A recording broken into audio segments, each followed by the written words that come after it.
Ladies and gentlemen, Pursuit of Wonder. Take it away. This video is sponsored by Masterworks. Skip the waitlist and join Masterworks today Quick! by using the link in the description. Audience retention. There are things that no one will ever know about you. You will live your life possessing qualities, thoughts, and feelings that no one else, nothing else, will ever know. Like a lockbox of secrets about the natural world, the phenomena rising out from the universe inside your head will be exclusively yours until the end of everything. The things you never tell anyone, the things you never admit, the things you can never access or share because you don't have the words, will all remain forever real but hidden parts of the cosmos. I can never share because I don't have the words. It reminds me of when I try to express my feelings. Yeah, that's true. That's very true. Can't really. I don't ever talk about my feelings because I'm never used to it. Like, I don't want to. It would feel so weird. I would feel like shit trying to explain to somebody my feelings.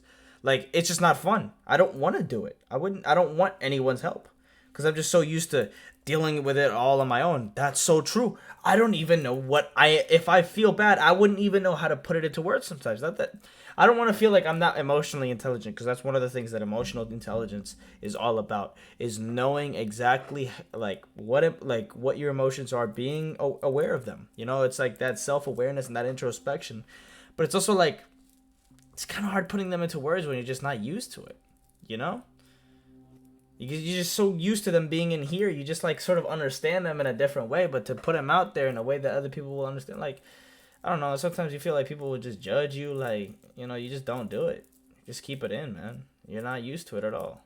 And that's completely fine by me. Yeah, I feel it. In part, this is profoundly beautiful. We each have secrets kept between us and configurations of the universe's matter that always keeps its promise to never tell. But also, secrets. This can be incredibly isolating. There is so much in our mind that no one will ever touch, that will never be consoled, will never be reassured, will never hear anyone say, "I understand." So much of what we think and feel is simply too odd or disconcerting to share with anyone. And even if we do, it's often filtered into some vague, watered-down version. Yeah. It isn't our fault. The mind seems inbuilt with this filter. Yeah, that's kind of the nature of conversations, right? Like, you want to make sure that they can follow along. Otherwise, you know, if they don't understand you, I've been in situations where I've tried to talk to people and they don't understand me. It's not fun, you know. It's not a conversation. Like, you want out because you don't want to do it anymore. And I think it depends on if you can if you can really access the value of secrecy, then you can be fine. If you can, like, look at it in that perspective, like, oh, there is like a sort of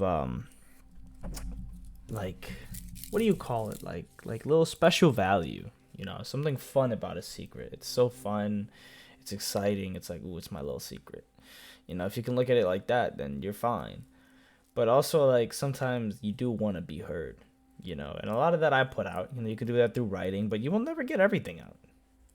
And this is what he's talking about. He's talking about those things that will never get out, because not every single, even if you're a writer who's constantly writing, constantly sharing your experiences, sometimes I do it, you know, sharing thoughts, you'll never share it all. Filter and sensitivity, a need for acceptance and favorable appearance. Our skull is merely armor for the pink, naked, pasty body inside of it, afraid of the world seeing it for what it really is. Scared of judgment. Even if you are someone who considers yourself very open, confident, forthright, there are undeniably still things that no one knows about you. Thoughts and reactions that you recoil at and push back down into the unconscious mind. And even the things you do share, oftentimes still, no one ever fully understands what you mean. And then, of course, there are all the things that you don't even really understand about yourself, and all the things you can't share, even if you wanted to. Yeah. All the strange sensations we might refer to as weird, or anxious, or tired, or sad, or anything else, never really get anywhere close to the abstract kaleidoscope of what it is really like inside your head. Words always fall flat at the front of what something is really like, restrained by language's limited ability to share only the symbol. Well, because it's a medium. It's the medium which we have to transmit all of our shit. Like, we are when we are engaging in something, we are doing that through the act of language, you know, through the use of this medium called language. And you are limited, but you think in language, so therefore your thoughts are limited, but your feelings might not be, because feelings are feelings. We don't really put language on them. Only when you try to describe the feelings are you forced to use language. And maybe that's why I'm not so good. Because maybe feelings aren't meant to be transmitted through that medium of that, like just really limited language. Although it's great. Like language is awesome. It's very useful. It's not the end all be all. It's not the most useful when it comes to like, feelings and shit. I feel. Maybe not. I don't know. Symbols of things, and never what things really are. One can only wonder what we don't know about ourselves as a species collectively that everyone experiences, feels, or thinks, but no one does or can share because we lack the words or means to do so. Near the end of his life, the prominent and socially active German writer Goethe said, "No one has ever properly understood me. I have never fully understood anyone, and no one understands anyone else." We are all made of different particles constructed at different times and places, sent off on different tracks of time and space. No one ever had. Constructed. Look at the words you're using. Careful there. Constructed. Constructed by what? Wouldn't that word constructed imply that there was some process beforehand that caused you to be constructed? Is there a constructor? Were we constructed? I guess you could say we were. Understands anyone else. I guess you can, but we are all made of different particles constructed at different times and places, sent off on different tracks of time and space. No one ever has, and no one ever will, experience the exact physical track you are traveling across the universe. We are all the sole conductor on a train with no passengers. The byproduct of this is an inherent existential loneliness, a background hum we all hear, unsure of whether or not anyone else does, or if it's just inside our head. Ironically though, this feeling of separateness, of isolation, seems to connect us all. In his novel, Infinite Jest, David Foster Wallace wrote, "Everybody is identical in their secret unspoken belief that way deep down, they are different from everyone else." We can all relate to the feeling of how little others can seem to relate to exactly how we feel. And yet, somehow, despite all this, loneliness is still often seen as something that only so-called lonely. What does that mean, though? They are different from everyone else. I think that's kind of just a given. Like, you're obviously going to have your differences, but do they mean, like, really different? Because I know people who conform because it's useful. People who try to fit in because they don't want to be the odd man out. Ooh, that feels weird to them. No, too much attention. I don't want that spotlight. Ooh, it's too much. No, I just want to fit in. I want to just be quiet. I just want to stay in the back. Stay in the background. I don't want anything pressure to be put on me. I don't want to be that guy that stands out. I just want to fit in and be like everybody else. And nobody will say that, but I think a lot of people do that. That's something I've always noticed. People love to hop on trends. People love to be up to date with the newest shit. Like, you just see these things that people do, and it's automatic. It's subconscious. It's just there, And we don't talk about it as in what you're doing is conformity. We don't say that. Oh, I listen to this artist because of conformity reasons. Social proof. Hey, everybody else is listening to them. They must be good. I mean, And I don't want to be the weird guy that does not listen to this guy, right? So I might as well listen and not be different, right? But that's not always what it means to be different. It's not just like doing things differently than other people. Like, there's also other ways to be different, I guess. That's always one of the main ways that I felt like I was always different. I never really wanted to just be on something that everybody else was on. It just like low-key, it makes me feel weird because I feel like I'm not being true to myself if I'm doing that. Like, if I don't like something, I don't like something. And almost having everybody like something makes me like predisposed to not liking that thing, even if I would like it if not as many people like that thing in general. Like, the more people that like it, I low-key feel like it makes me more predisposed to not liking it, basically, is what I'm saying. Only people feel like losers, social outcasts, recluses, and so on. But in truth, the only difference amongst people in this world is the degree of loneliness felt.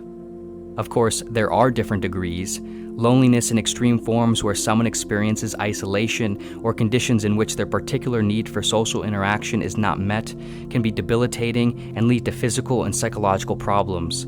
These forms are not necessarily something to just write off as inevitable and without reason and possibility to improve. But the point is, Even the most socially engaged person and the most content socially introverted person still possess some form of loneliness, and it only goes up from there. Loneliness, wrote psychologist Carl Jung, does not come from having no people about one, but from being unable to communicate the things that seem important to oneself, or from holding certain views which others find inadmissible. Arguably, we all experience this inability and discord on some level, and so we all experience some level of this sort of existential loneliness. And the perverse societal perception of loneliness only makes many of us feel more so, a sense that we are uniquely alone in the feeling. And so I wish people would tell me those things inadmissible. You could tell me. I'm all ears. I'm an open-minded person, I'd like to think. Perhaps what we need is the occasional reminder that to feel separate, that to feel strange, to feel mad, to feel like no one knows, connects us all. We are perhaps the least alone when we feel we are. So that's where we are the least lonely, in our loneliness. One place we can often look to find this reminder is art and philosophy in the broadest sense. Literature, music, poetry, paintings, or whatever else it is that shows us that, like inside us, complex hidden things are also inside others. If not the same things, at least the same feeling that there are things difficult to share. Creating and consuming art and philosophy intimates the abstract or forbidden parts of ourselves that we haven't yet really found the people, the courage, or the ways to share. What we tell to a page, what we hear with a note, what we understand with a stroke, are often secrets we would never or could never know or tell otherwise. And this is also interesting when you listen to certain philosophers' takes on philosophy. I don't remember the exact name, but like one of them said that this is kind of like, concept creation, in a broad sense. Both philosophy, I guess it was also art, possibly science. I don't know what the third one was, but he talked about mainly three things, and I know art and philosophy were in there, and how it's a form of, like concept creation in a way, because you're not really discovering, capital T truth about anything as a philosopher. You're not really discovering anything that's just inherently true in the universe. Like, oh, you found it, blah, blah, blah, blah, blah. Like, no, you're just kind of creating concepts, basically, as a philosopher. And as an artist, you're also creating the concepts that are in your head, and you're putting them on something. You're putting them out there. You're taking this and saying, psh, go out there. I don't know. But, you're creating something at the end of the day in both of those spheres. So I guess that's how they're similar. Art and philosophy don't help us deal with our existential loneliness by reconciling the dissonance between ourselves and the world, but rather by allowing us to connect over the shared isolation we all feel. There can never fully be a bridge built between the world and our mind, but meaningful works of art and philosophy are like cliff coasts we can occasionally stand on to see that there are others out there, stranded and alone, just like us. In the words of David Foster Wallace, literature is one of the few experiences where loneliness can be both confronted and relieved. Drugs, movies where stuff blows up, loud parties, all these chase loneliness away by making me forget my name's Dave, and I live in a 1x1 box of bone no other party can penetrate or know. Fiction, poetry, music, and various ways religion, these are the places, for me, where loneliness is countenanced, stared down, transfigured, treated. In lots of ways, it's all there is. Deep. That's deep, man. That's deep. What is this? Also, this thing. This video was sponsored by Matt for an incredible $2.7 million. In 2022, are doing it as an investment.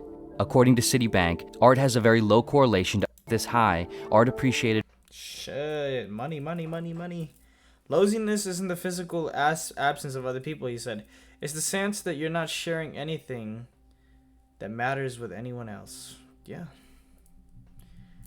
Sometimes when I visit a very populated place, I look around at all the people, and for a brief moment, I imagine all of their perspectives perceived all at once. Every brain and set of eyes looking out on the world with their own thoughts and views, both in the physical world and inside of their own minds. The fact that humans are the only species in existence that can perceive that is mind-blowing. Yeah, you can step out. You can do that. Somebody that a weird quirk of evolution, is that necessary? You know, evolutionary theories say that there's got to be an evolutionary reason that is useful to us for any function that we have. So is there a real functional reason for why I should be able to even perceive and conceive of that? To imagine all perspectives of all people at once? I mean, I know empathy, you know, all of that, you know, to have strong relationships with people, but like there's certain things that are just like, pretty cool. And yes, my dose of existential crisis. I don't really feel a crisis. I think I've been exposed to too much existentialness to really get a crisis at this point. Kind of used to it. Let me know what you guys think. Catch you guys in the next one, man. Yeah.